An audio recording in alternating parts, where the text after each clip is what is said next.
Salut tout le monde, c'est Gaïa, j'espère que vous allez bien. Pour ma part, ça va. Je viens de rentrer à la maison et je me suis dit pourquoi pas me reposer un peu et me changer les idées en lisant une petite creepypasta. Et oui, je suis une personne assez tordue qui se change les idées avec des creepypastas et des histoires d'horreur, mais que voulez-vous? Que pouvez-vous attendre d'une personne qui a une chaîne YouTube qui s'appelle Horror Gaïa? Avant de commencer, je tiens juste à vous dire d'excuser la langue française utilisée vu que les creepypastas sont traduites de l'anglais par notre cher ami Google. Sinon, je me spoilerais si je me mettais à les corriger. Sinon, allons-y pour découvrir ma première creepypasta qui s'appelle The Happy Man. Alors, je m'appelle le docteur Michael Knight.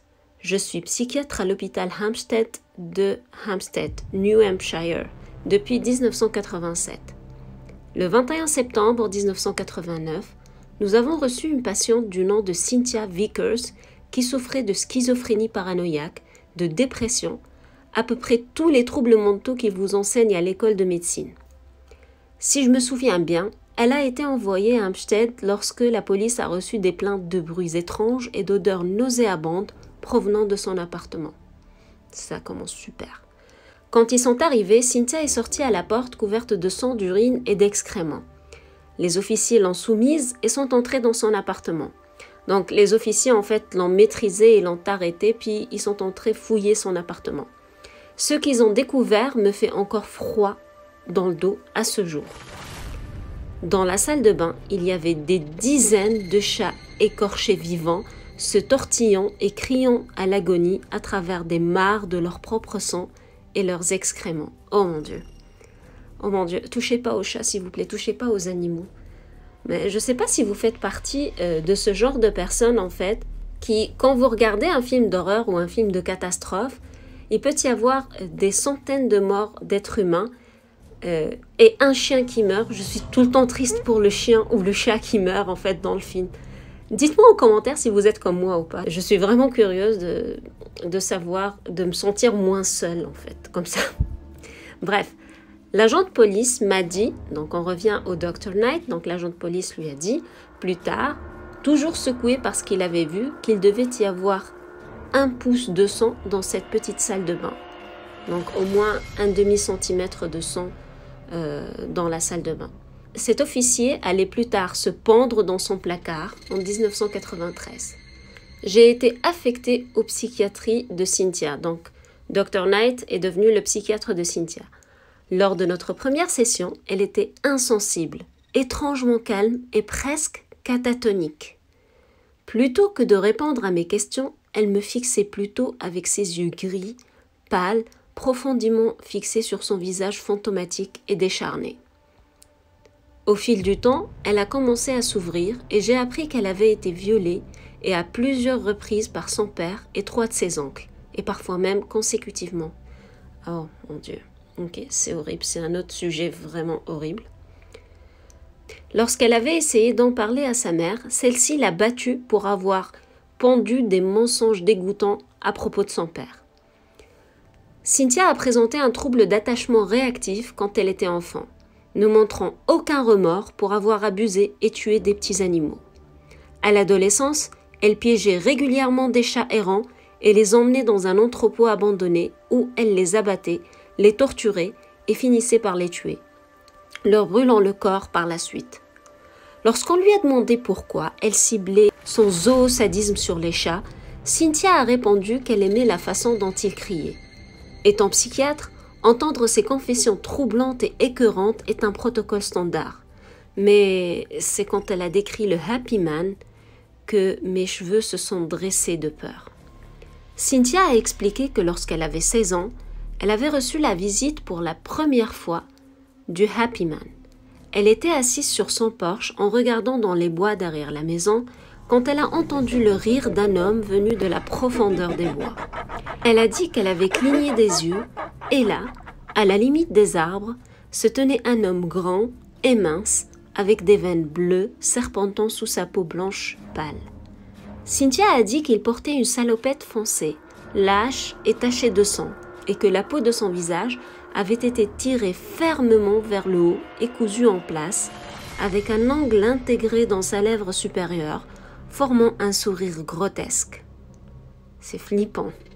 En un instant, l'homme était sur son porche, debout, au-dessus de Cynthia. Il s'est penché et a crié « Sourire !» avant de disparaître. Au fil des ans, Cynthia a déclaré qu'elle avait été visitée à de nombreuses reprises par le Happy Man. Et chaque fois, elle entendait son rire maniaque avant qu'il n'apparaisse. Pendant son séjour à Hampstead, Cynthia a commencé à regarder par les fenêtres dans les bois qui entouraient l'hôpital, marmonnant de manière incohérente et ne clignant apparemment jamais des yeux. Quand on lui donnait le droit de sortir, elle se faufilait de la nourriture pour essayer d'attirer les chats errants. Quand j'ai demandé pourquoi elle avait fait ça à plusieurs reprises, Cynthia a révélé qu'elle avait découvert, par accident, que le Happy Man était terrifié par les chats, et ce, lorsqu'il lui a rendu visite alors qu'elle piégeait les chats errants. J'ai trouvé ça assez ironique qu'elle cherchait le salut chez des animaux qu'elle a torturés pour le plaisir. Cynthia m'avait même supplié en larmes de lui permettre d'avoir un chat pour se protéger. Comme c'était contraire à la politique de l'hôpital et au code de la santé, j'ai plutôt raisonné avec elle en achetant des chats en peluche et des chats jouets en plastique sûrs à garder dans sa chambre. Elle semblait heureuse de ses nouveaux gardiens et des mois se sont écoulés sans incident jusqu'à ce que je reçoive un appel un samedi vers 3 heures du matin. Le 7 juin 1997, j'ai été appelée par une infirmière frénétique qui essayait de m'expliquer ce qui se passait. Mais les cris de Cynthia en arrière ont rendu difficile ma compréhension de ce qu'elle disait. Alors, je me suis précipitée pour évaluer la situation. Quand je suis arrivée, Cynthia donnait des coups de pied et criait, alors que les infirmières essayaient de la retenir. J'ai remarqué qu'elle était couverte de profondes lacérations. J'ai essayé de la calmer, mais en vain. Alors, j'ai été forcée de la tranquilliser pour que ses blessures puissent être traitées. Après qu'il l'ait emportée, j'ai remarqué que les poupées de chat que je lui avais données étaient complètement éviscérées et retournées à l'envers, et que ses jouets en plastique ont été coupés avec ce qui ressemblait à des rasoirs, qui ne sont pas disponibles pour les patients pour des raisons évidentes. Au cours de la semaine suivante, son état s'est détérioré et elle a été tourmentée par des hallucinations auditives du rire du Happy Man. Il semblait que tous les jours, elle avait une nouvelle coupure ou une nouvelle entaille. Alors, j'ai décidé de la mettre sous surveillance suicidaire. Je me souviens de notre dernière session, du 16 juin. Au cours de cette session, elle m'a dit qu'elle n'avait pas fait de mal aux animaux qu'ils avaient trouvés dans son appartement. Elle m'a dit que le Happy Man avait surmonté sa peur des chats et qu'il allait venir bientôt la trouver. Elle a entendu des rires dans les bois. Le lendemain matin, je me suis rendue à l'hôpital comme n'importe quel autre jour, mais j'ai été accueillie par des policiers et leurs lumières bleues clignotantes. Un officier m'a dit que Cynthia avait tué l'infirmière qui veillait sur elle durant la nuit et s'est ensuite donné la mort. J'étais sous le choc. L'officier a dit qu'il n'avait pas localisé l'arme du meurtre, mais que la tête de l'infirmière avait été frappée par un marteau ou tout autre instrument contondant. Pendant que les préposés conduisaient le corps de Cynthia à la morgue, le drap s'est attrapé à quelque chose et a révélé son visage. La peau des coins de sa bouche avait été étirée et accrochée à l'une et à l'autre bord de ses tempes. Et sa lèvre supérieure était accrochée en place, révélant ses muscles faciaux sanglants. Plusieurs membres du personnel et des officiers se sont précipités hors du couloir en vomissant ou en s'évanouissant, tellement le visage de Cynthia était horrible. Quand j'ai demandé au coroner quelle était la cause du décès, il m'a dit qu'il s'agissait d'une combinaison d'un arrêt cardiaque soudain dû à un choc et d'une perte de sang due à l'automutilation.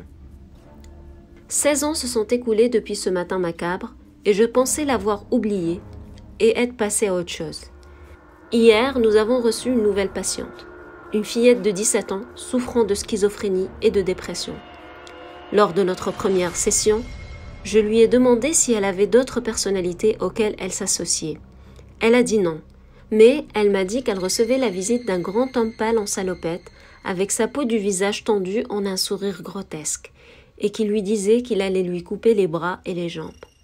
En l'écoutant, j'ai senti le sang me monter à la tête et ça s'est accentué quand elle m'a montré son journal qui comprenait une page avec son dessin légendé par The Happy Man. Elle m'avait dit qu'elle pouvait entendre des rires dans les bois à l'extérieur de l'hôpital et qu'à chaque fois, il lui demandait de sourire. Waouh, assez belle histoire, je pense, assez flippante quand même. Moi, j'adore en fait ce genre d'histoire, que ce soit celle-là, par exemple, The Happy Man que je viens de découvrir, ou l'autre là, il y a aussi The Crooked Man qui est super.